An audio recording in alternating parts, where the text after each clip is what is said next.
morning. I'm Carlton Sharp, pastor of Faith Christian Center Church right here in Beaumont, Texas.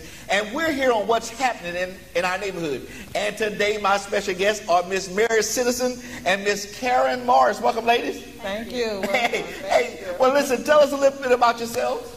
Okay, well, you know me already. I know you already. I'm right here from Beaumont, Texas, born and raised.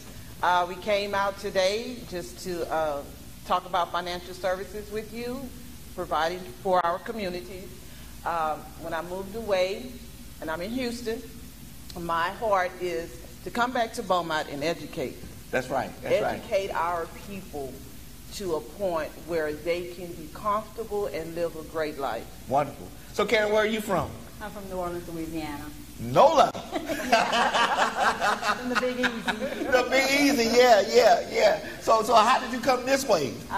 Met Mary, this wonderful lady, through a friend of mine, a guy that I actually went to high school with. And she came down to my office in New Orleans and saw what we were doing and was just so impressed with the things that we taught and wanted to become a part of it, and she brought me to Texas. Wonderful. Now today we're going to talk about financial literacy, and then we're going to talk about the other 90. Because watch this now, because they should be giving 10% to the church. Yeah. Get their time. So we're going to talk about the other 90. We're going to talk about budgeting. We're going to talk about how to pay yourself first and debt management and life insurance. Yeah. Okay? Yes. So now tell us, have you noticed that in our community that people are not prepared on the long term for life? Very much. I have noticed that. I have my own tax business, and I noticed that when they come to me, and it's crazy, and I'm not speaking or talking ill will, but they will have a $2,500 purse and don't have $500 in their savings account. Wow.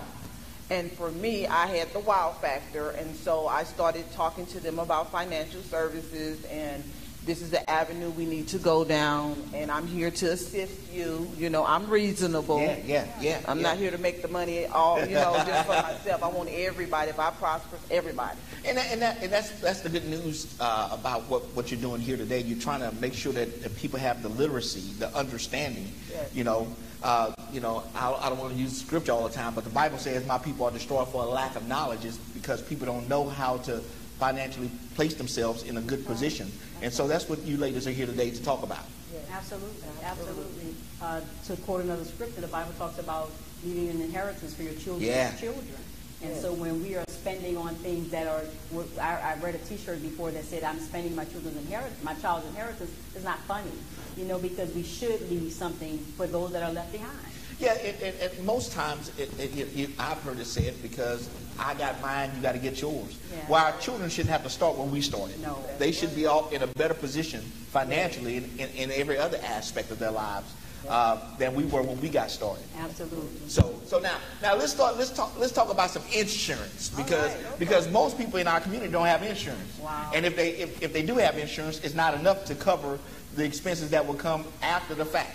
So why don't you talk about that? Absolutely. We talk about the fact that in our community, either one or two things happen. Either you live too long or you die too soon. And you live too long or die too soon. Right.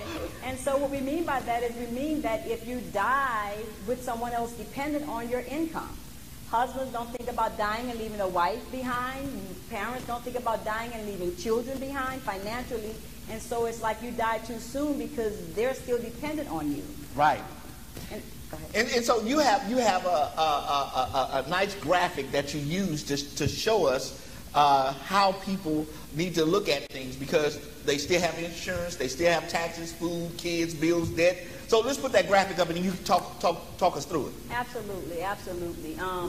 One of the things that I talk to people about when I sit down with them is that they insure their cell phones. They insure their cars and their homes. And how can you have insurance on your cell phone and not on yourself? Not on your family, or not on the income that provides for the family. And so what this graphic shows is that if you're in a household where the dad's making $30,000 a year and the mom's making $30,000 a year, that's a $60,000 a year household. Right. And that $60,000 goes out. Don't we all know it comes in and it goes out? And like you say, you got insurance, you got taxes, you got food, you got kids, you got the bills, you got your debt, you got your car, and you got your mortgage. Absolutely. And the question that I asked Pastor, which one of those bills die or go away when the breadwinner dies? Do Wow. any of those bills diminish when the breadwinner dies? No. So on your next graphic, you show that if the father will leave and pass away, that the wife or the mom still has the responsibility of taking care of all of those things. Absolutely, absolutely. She just lost not only love and affection and support, but she lost an income of $30,000 a year that was helping pay for the mortgage and raise the kids. And so now mom is actually trying to run a $60,000 household on $30,000. Wow. And so that's a recipe for disaster. And what we have seen in our neighborhood is that then the mom goes out and get a second and a third job. Yes. But then the question needs to be asked, then who's watching the kids? And that's one of the things I ask people all the time. I talked to one lady in my office building. She told me she had 3 jobs. I didn't know you could have 3 full-time jobs. Wow. And she told me she worked a day job, and this lady actually lost her husband. She told me she works a day job, an evening job, and a weekend job. And in all sincerity, I just had to ask. I said, I'm so sorry for your loss, but my question was, who's watching the children?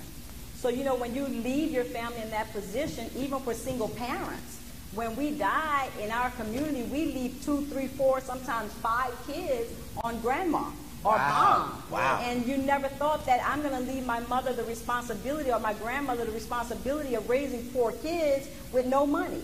Yeah. That's a financial disaster for your mother and for your children. Yeah. And so we just need to think about what we're doing, and this becomes more important now because it's not just about frying fish to bury me or funding a GoFund for my burial. I have to think about those that I leave behind. And so one of the things that we need to make sure we look at is, instead of having $200 tennis shoes, Yes. or $500 rims, Yes. that we might need to look at investing in life insurance to provide for our families long term.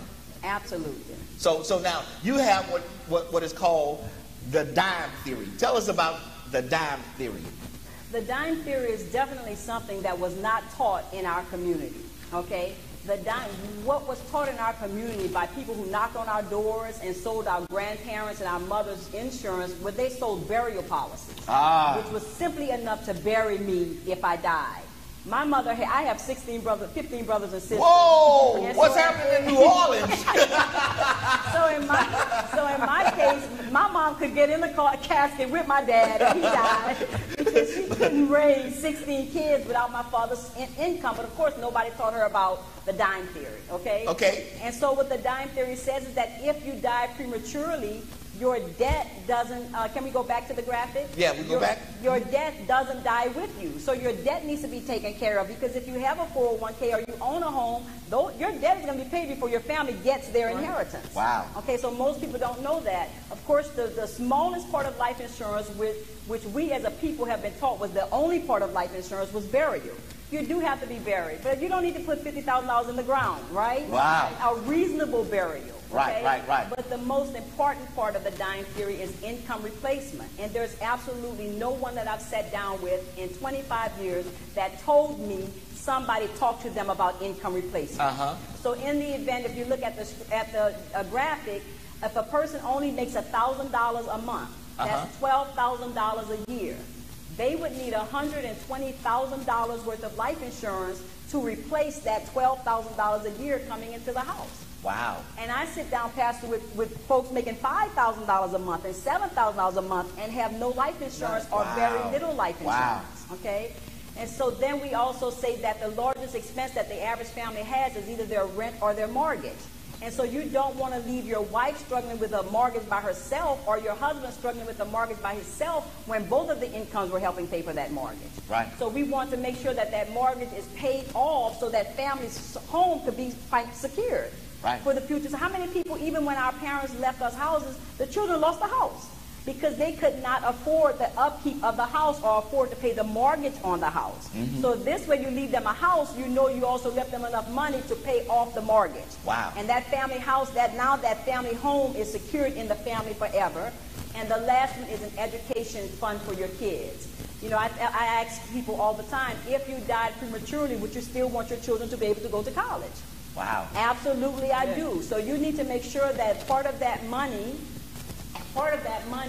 actually funds an education for your children. And one of the most unique things about our company, I think, is that we're not only insurance licensed, we're securities licensed. So when we deliver a death claim, we're there to financially instruct that person to make sure that part of those funds are put away for the future. Yeah, and most people think that the policy that they have to bury their loved one is enough to sustain them after the funeral is over. Absolutely. Because after that Saturday is over, Monday begins. Yeah. Monday begins. And I actually tell people, I say, I think some of that crying and hollering and screaming at those funerals is like, okay, his check stopped Friday and my rent is due Monday, right? Right. And so it's like, how am I going to make him now that he's gone?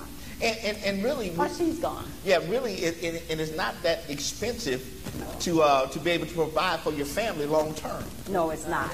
So your next graphic that you have that shows us the death benefit from two different policies. Yes. So talk to us about those policies. Okay. One of the things in our community, especially, but in America on a whole, we're typically sold the wrong type of insurance, and that's why we don't have the type of coverage we need. We don't have enough to pay off a mortgage and provide income replacement because we're sold very expensive life insurance, okay? And so what we teach is to show a person the difference between what we call a cash value life insurance policy, which I would probably say 90% of the people that I meet have, because it's sold as a benefit. And so in this graphic, you see that if the husband had $150,000 on them and the wife had $150,000 on her, they would be spending about $298 a month. Okay, in our community, we already know we're not spending $300 a month on life insurance. We just can't afford it. And so what I sit down with people and I show them the difference between a concept called buy term and invest the difference. In this exact situation, the husband and wife could both have $300,000 each. The children could be covered because children do need to be covered. They don't bring income in, but nobody wants to fish fry while they're grieving a child. I think the worst thing I've ever seen is someone in grief and then have to stop and say, how do I pay for this? Okay? And so the children have $25,000. That's a total of $625,000 worth of life insurance. That's a monthly amount of $123,000. Now, in our community, our monthly amount might be about $65,000, you know, because they're younger, or either they don't need that much, right? But in that scenario, they take the $175 that we saved them from the other policy, and Pastor, even if they don't have current insurance, we do a budget page and find out how much they're wasting. Okay, spending unnecessarily, and use part of that unnecessary money and fund actually a life insurance policy to protect their family as well as an investment for the future. So really what you're saying is that if we would do a budget of what we spend on a monthly basis, that we're actually wasting a lot of money that we could be investing to get insurance and make sure that our families are provided for a long term. That's correct. So looking at the two benefit packages, I mean, you could take the $175 that you the difference, and make an investment, and get more money back, cash money. Wow. Yes. And so in the next graphic, it shows that $175 a month being invested, not saved, because that's another area that we lack in.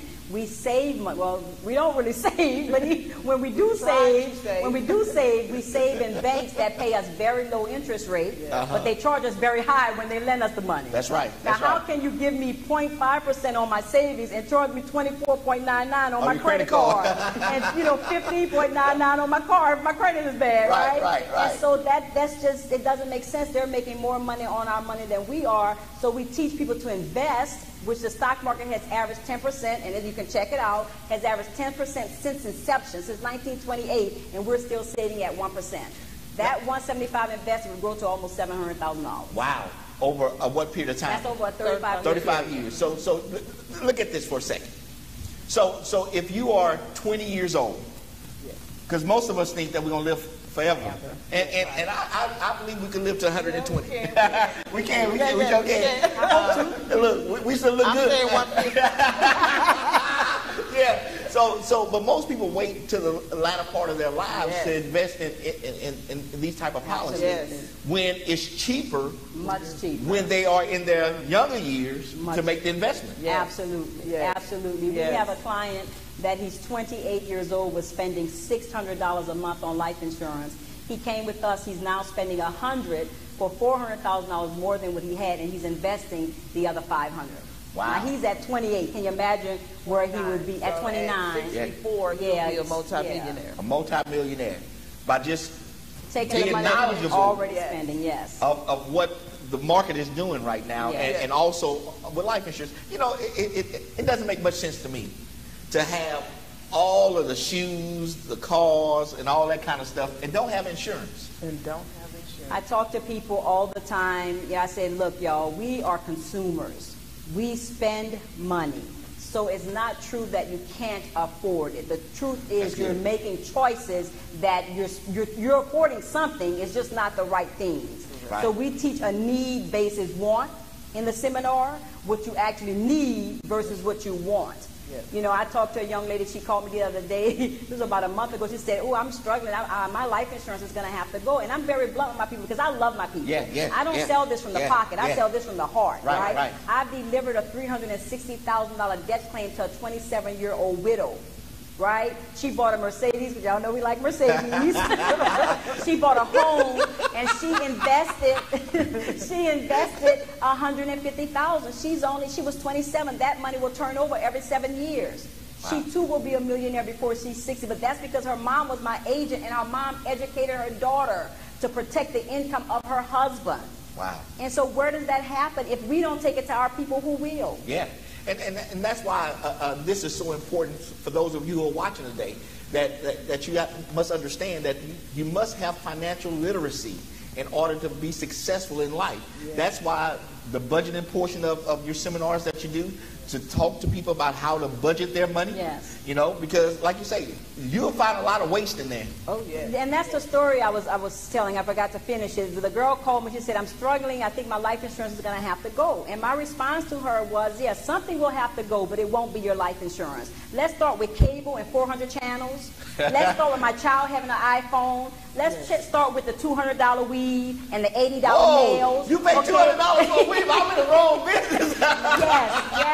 Yes, Pastor. They're doing it every day. Okay. Wow. So, you know, and I wasn't offensive because I have a relationship with her. And you know what she told me? She said, you know what, Miss Karen, you're right. She said, I said, let's do the budget again. She said, I'm going to look at my budget. And it touched my heart because she received. See, what people miss, that B part of the equation about my people perish for lack of knowledge, that B part of that verse says because they rejected it. They rejected knowledge. Exactly. That's right. That's so she didn't reject it, she received it. And she said, you know what, because I really want to make sure my child is, she has one child, I want to make sure my child is taken care of. Wow. And so that's what we do in our community. Sometimes we got to get down with them on how we understand, right? And she, on her behalf in speaking, and one thing about our community, we always say, oh, I don't want you in my business. We don't have business. Right. We are here to help you, educate you. We don't care where you are. We want to get you to a place that you never thought maybe possible you can be. Because if you're going to teach me how to set my family up long term, then I need to talk to you. Exactly. And I'm finding that more now. More people are way more receptive because America's in a financial crisis. Families are struggling, and it's middle class families, not just poor people who are struggling. They're living paycheck to paycheck. Most of the people that work with me part-time make $50,000 to $75,000 already on their job, and they're doing this. Wow. You know, so because they believe in the concepts and need the help. And the other part of this thing is that you teach people how to pay themselves first. Absolutely. Again, I mean, you're spending she said $2,500 for $2,500 for a purse with $2.50 in the purse. They don't even have that to put in the purse. So you're actually teaching people how to pay themselves first. Yeah, we talk about, you know, paying God, paying yourself, you know, making sure your family. So it's wealth creation and wealth protection. You know, you have to protect the wealth first because you can tell me when you want to die. I mean, when you're going to retire. You can tell me when you want to get out of debt. You can tell me when you want to buy a home, but you cannot tell me when you're going to die. So that's the immediate need in all families' lives, because it's too often somebody died instantaneously and then we're fish frying and GoFunding me because you don't get a notice on it. Or we just holding the body for 2 weeks. Oh, wow. Yeah. Or a month. I've seen somebody hold it for a month. Yeah. Right. And so because if you budget correctly and you divide you determine or distinguish your needs from your wants, then maybe $80 worth of designs on your fingernails may not be as important. And I've seen it. I've seen it, Pastor. Carol, you said $80 on your fingernails. Yes, I've seen it. It took me, literally, I would not even pay for extra gel nails. Gel nails cost $15 extra. And I'm sitting next to a single parent with 2 children, and she's blinged out, and I'm like, and the girl tells her $80, and I go, what? I said, did you just say $80? She's spending $80 to have blinged out fingernails. Weeks. Pastor, Every 2 weeks? We've got to talk to our people, Pastor. So okay. So if a person is paying $80 every 2 weeks, that's $160. I can add real quick. Yes. Okay, go ahead. Your policy was only $123 for $625,000 worth of insurance for your husband, the wife, and the child. And the children. And you say you don't have the resources to purchase insurance. That's correct. We run into it all the time, Pastor, all the time. And I've talked to my siblings, because y'all know I have a lot. It was 16 of them, she 8 said. boys and 8 girls. I said, I love my nieces and nephews, but do me a favor. Don't leave me children with no money, because I'll take care of anybody's child. That's what I'm known for. But I would take care of them a lot better with some money. That's what I'm talking about. And what most people also on that graph that we showed earlier is that most people don't have life insurance on their children. No, they don't. Because we assume that our children are going to outlive us. Exactly. Yes. But we know in our community we've seen far too many babies die, far too many young people die, and literally at that age, my son who's 29, was 29 when I did his adult policy, 25 when I did his adult policy, I was spending $29 for $150,000. So why is a mother crying and doing a fish fry to bury her young man when for $29? And see, that's where the responsibility comes in. Wow. Yes. And again, this is about financial literacy. Yes. Giving you information so that you will know, hey, listen, there might be a better way of doing this thing. Yes. You know, and it's not, and it's cost efficient. Yes. So all I got to do is just tap into the knowledge that people like you have. Absolutely. Absolutely. That's what we're here We're for. one of the few companies that allows a person to start an investment with $25 and $50 a month. The average investment company would laugh at you, right? They don't even sit down with you unless you have $100,000. Wow. And we're allowing individuals with $25, $50 a month to start investments. So there's no reason not to do it, Pastor. And let me throw this twist in there, Karen and Mary. Then those pastors of you who are watching today. Oh, yeah. Look, you need to make sure that you have life insurance. Maybe instead of buying a designer suit. Yes. You know, you might need to invest that suit money into a policy that will help and benefit your family. Yes, absolutely. Even for the parishioners or your congregation, you know, instead of giving alligator shoes or a suit, maybe we could decide that we want to make sure that the first lady. Karen, you been touching a nerve around here. Go ahead on, Karen. Go ahead on. We might want to make sure that the first lady and the children are provided for if our beloved pastor that served us for 25, 30, 40 years, right? Yes. She shared her husband with the church for 25, 30, 40 years. Make sure that family is provided for. Yeah. I think, do you think that, am I overstepping when I say we owe that? We owe that to the choir. She said after a pastor served for 25 years, you know, the wife and the children don't even have enough to sustain their lives after doing ministry for that long. So even pastors, I say that because I've talked to pastors, and most pastors are more concerned about the suit, the car, and all that, instead of long-term life insurance. Right, and it's only because they haven't been taught. Yeah. This is not something that was taught in our community. Correct. The guy that actually in my organization was working on a PhD, and he was so impressed because he never saw the concepts that our company teaches. After going through many years of school, He said, if I don't know this, I know the average person doesn't know this. And so we're not blaming our people for not having it. We're saying you were not given the information that you needed to make the right choices that you could make. So that we know the old adage is, when I know better, I do better. So that's what we try to do here on What's Happening in Our Neighborhood, to give you information so that you can do better. Because listen, we all want you to be successful. Yes. We all want you to have long life. But hey, listen, life at some point it ends. But you need to make sure. Look, I told them in the back, I say, my wife and children, they're going to celebrate. I told them they need to cry a lot of tears. They need to cry a lot of tears, but after they get back in the limo, they need to say, whoa, he left us set for life.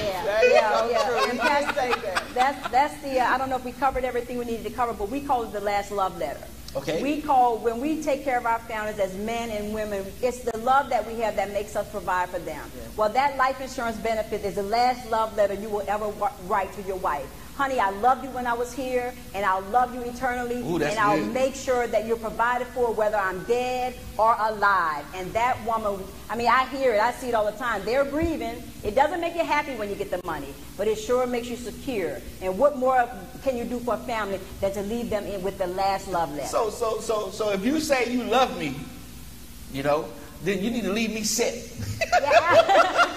that what you said, Karen? If you love me, you better leave me set. I have to tell this story. I did a seminar at a church, it was a marriage retreat, a marriage couples seminar. And so the woman was there and her husband couldn't make it. So when I got to the house, I'm talking to the husband about life insurance and the wife about life insurance. He's like, I don't think I need that much. So she turns around and goes, so you're saying you don't love me? Wow. Because she heard the last love letter story, right? But it really is the truth. If we love them, we provide for them. Okay, but that's just not for the man, it's for his wife. That's right. The wife needs to make sure that she's covered too. I'm so glad you brought that up, Pastor, because I actually delivered a death claim to my sister's husband. And of course, when I was doing the insurance as a sister, I thought I was taking care of my sister, okay? But they had 6 children and a lot of debt, and so they got the policy, reluctantly. Because she's like, we don't need that much insurance, Carol. Look what she told me. You just want to make a sale. I said, sis, this is not about a sale. I promise you, you have 6 children, a house note, and if he dies, you will be struggling with these 6 children. And so they did get the policy, and I ended up providing that death claim, sliding that check over to my brother-in-law, and he thanked me. He said, thank you for what you did for my family. Wow. I paid off my mortgage. I gave the children money. I paid off all the debt. Karen, we were in, he said, my sister, I don't need to say her name, left us in a good place. So it's not always the men that died. Right. And most people plan if you don't plan right now, then really what you're doing is you're planning to fail. Exactly right. You're planning to fail without having a plan. You're putting yourself in position. If we just look at how our parents lived and died, and our grandparents, one of my recruits said, why are black people always doing the reset button? When somebody dies, we got to reset. That's good stuff there. Hit that red reset button. He said, but in other communities, when they die, they're sad. The families are sad. That's how you get old money in a family. That's how you get the old money. Because, grandma left us a couple of million, grandpa then left us a couple, and mama left us straight. But in our family, we hitting reset. We got to start all over again. Wow. And it just has to stop. At some point, it has to stop, y'all. And for me, being one of 16, I said I wanted it to stop here for me and my children. And my sisters and my brothers bought into that. And we decided no more resetting. No more reset. No more reset. Well, I'm one of 8, so no more reset. No more that's reachable. That no more reset. No more resets. I'm going to get this thing right now. Yeah. Woo! So you need to start planning right now. Absolutely. We do what you're looking at too. I want to just mention that we do a complimentary financial need analysis. That's good. Okay. And that financial need analysis gives you a budget page, so you can start budgeting your money and start giving the 10% that you should be giving. Just thought I'd just put that. Give your 10%. That's right. And your offer, your time, and your offering, right? And if you budget more, you'll be able to do that. It also looks at where your debt is going, and we show people how to pay their debt off sooner, just with a debt stacking program. How to save for college, how to save for retirement, and how to manage your and that's free. Financial planners charge $750 to $1,500 to do that. Hold up. See, y'all gonna miss this thing. So normally it's about $750 to $1,500. Exactly. And But we do it free. You do it absolutely. FREE. Free and me do agree. So BISD told you something. Hey, Of course. so it's absolutely free. It's absolutely free. And what I tell people, what goes on at the table stays at the table. That means it's also confidential. So nobody else will know your business. Exactly. No one else. Now, Mary, you said that earlier about people not wanting others to know their financial status. In our community, they do not want us to know their financial status. And it's sad because we cannot sit down at a table and find out their information and then leave that table and run and go tell someone. Not if you want to keep your license. we are licensed by the state. I need and keep my license. I want to keep my license. And it's a simple. Excuse me. I'm sorry. Go ahead. It's a simple thing. We use a GPS to get where we want to get, right? Right. The first thing the GPS asks, where's your location? Yeah. So in order for me to get you where you want to go, I need to know where you are. So we can take you on that trip you want to go on for future use. Take me to the millionaire status. Absolutely. It would be awesome to see our people in our community to rise to that. Okay. And it's free. My goodness, this is absolutely free, man. Look, this has been great today. So Mary and Karen, how if people who are watching today want to get in contact with you to find out more information, how can they get in contact with you? Okay, I can give you my name and my number. Number one, I'm on Facebook, Mary Citizen.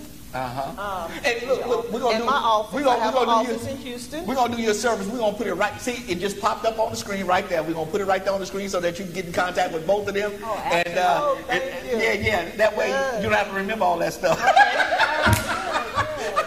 So we put both of their information right there on the bottom of your screen. You see it right there. Okay. All you have to do is just get in contact with them, and they will help you get yourself set for the future. Yes. That's what's so good about this. It's you got to think long term.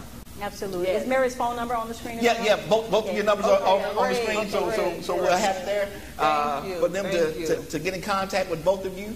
And again, we want to thank them for coming today and talking to us about this financial literacy because it is so important. You know, listen, really, you should give your tithe and your offerings to your local church. Whatever local church you belong to, you ought to give your tithe and your offerings to them and then work off the 90%. Mm-hmm. And once you start living off the 90%, they can show you how to budget, how to pay yourself first, how to eliminate your debt, take care of your mortgage, get insurance. Those things are vitally important for you to be successful and your family to be successful for the long term. Like they said, no more resetting. Let's not start where we started from the past. Let our children and our grandchildren and our great-grandchildren start at a greater level than what we started at. Yeah. So again, I want to thank Mary and Karen for coming today to talk to us about this financial literacy. And I want to thank you for joining us today on What's Happening in Our Neighborhood. And we will see you next time on our broadcast. Thank you.